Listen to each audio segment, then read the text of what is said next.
Bonjour à tous, c'est Paul Dame pour vous présenter un cours sur la toxi-infection alimentaire.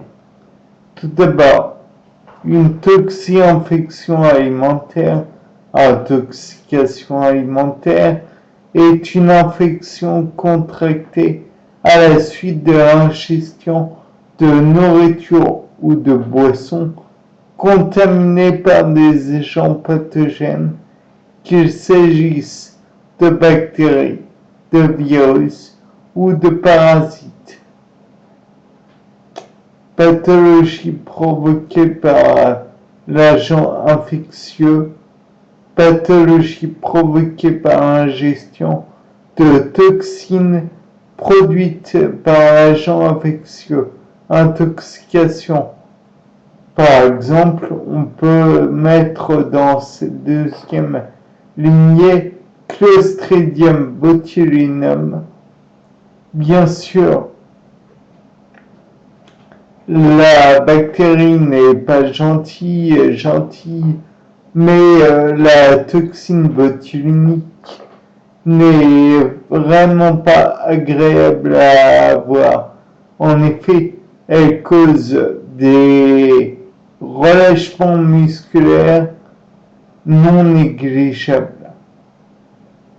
On l'utilise notamment pour les cas de spasticité trop importants. Les toxi-infections alimentaires collectives, TIAC, TIAC, sont reconnues lorsqu'il y a survenu d'au moins 2 cas groupés d'une symptomatologie similaire, en général digestive, dont on peut rapporter la cause à une même origine alimentaire. Déclaration obligatoire par le médecin, par le chef de famille ou l'établissement à la DAS, Direction départementale des affaires sanitaires et sociales et aux services vétérinaires.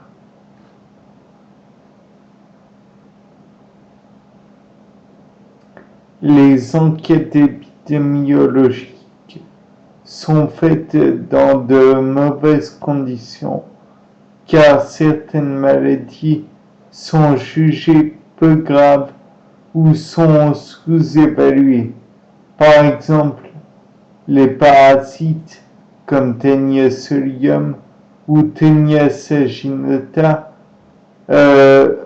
sont à 100% déclarés alors que les bactéries ne le sont pas, ou quasiment pas. Les infections alimentaires sont quasiment tout le temps dues à des bactéries. Les bactéries Gram-. Parmi elles, nous comptons les salmonelles. Ce sont des entérobactéries, donc des bactéries présentes dans le gros intestin, voire même fin du gros intestin.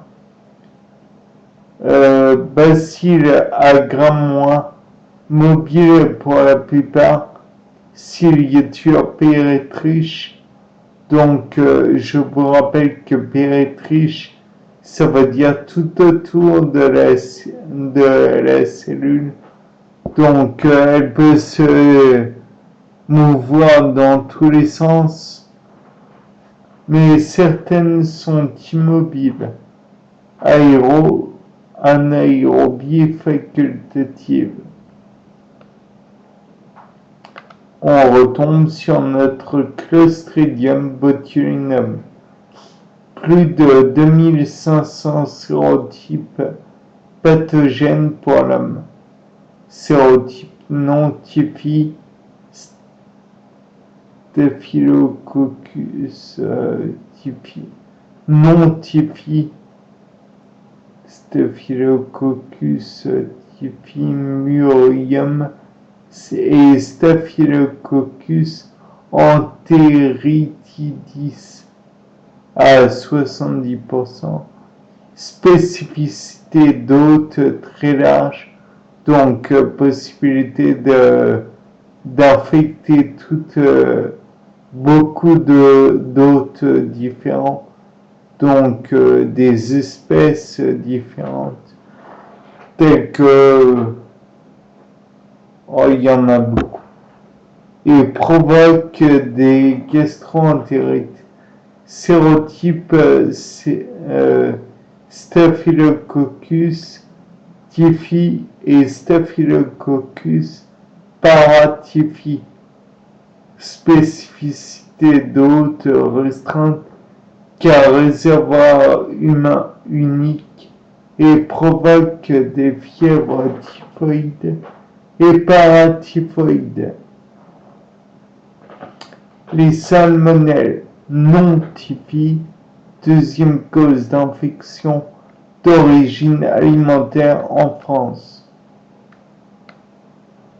Les niches dans la zoonose, les parasites intestinaux de nombreuses espèces animales, telles que les oiseaux, les reptiles, les bovins, les porcs.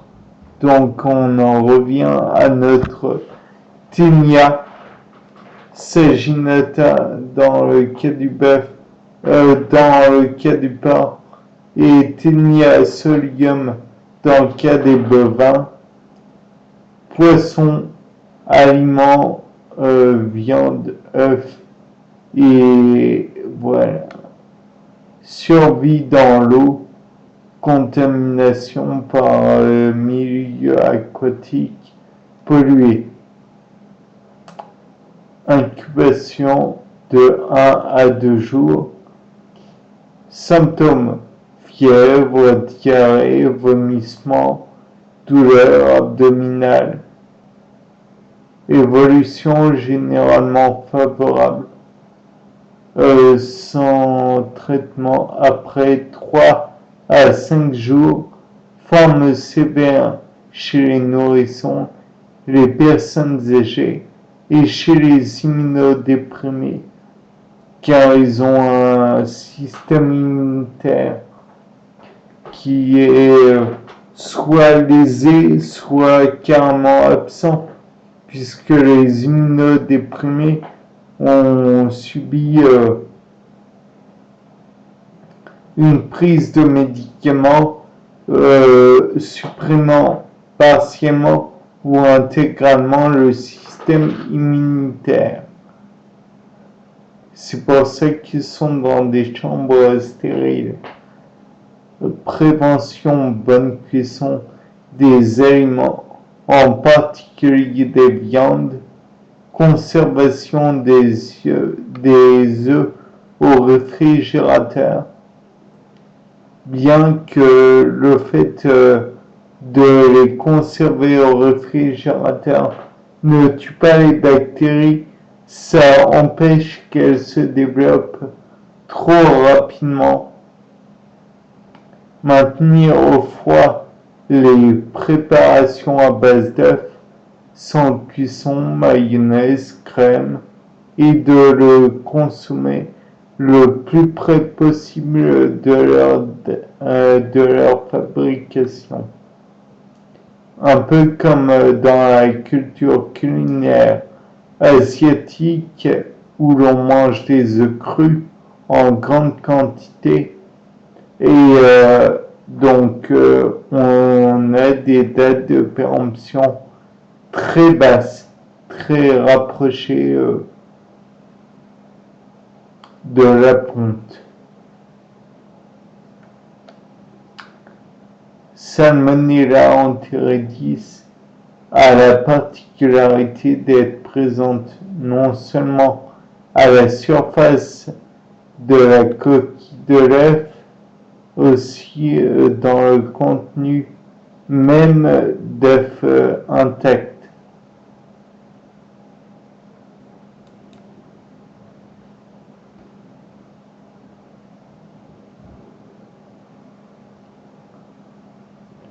les salmonelles typhi et paratyphi sont responsables de fièvre typhoïde et paratyphoïde, niche réservoir uniquement humain, donc contamination par ingestion d'eau et d'aliments ou d'aliments ayant subi une contamination fécale d'origine humaine. En 2006, qui a groupé de fièvre typhoïde à Paris, maladie à déclaration obligatoire en France, incubation de 1 à 3 semaines. Ce qui n'est pas dit dans le cours, c'est que dans les camps de concentration à Auschwitz, par exemple, les cas de fièvre typhoïde étaient très communs puisque naturellement on considérait les juifs et autres condamnés comme de la vermine, donc on en prenait le minimum soin.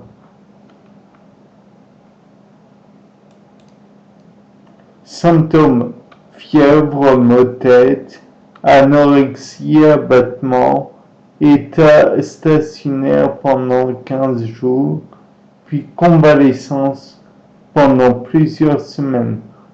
Sans traitement, létalité de 10%, les typhi et les paratyphi sont difficiles à éliminer. Elles diffusent dans tout le corps et vont dans tous les organes, résistent bien à l'intervention des macrophages. Mode de pathogénicité de la salmonelle. Contamination toujours orale. Elles arrivent dans l'estomac et dans les intestins. Elles ont un tas de facteurs de colonisation qui permet la fixation aux cellules intestinales épithéliales, donc en surface, et comme c'est des muqueuses, pas de difficulté à traverser la barrière intestinale, donc elles sont détectées par le système immunitaire, afflux de macrophages qui lance une inflammation et donc vomissement, pas capable de résister à l'intervention du SI, du système immunitaire. Bien, sur ce, la suite au prochain épisode.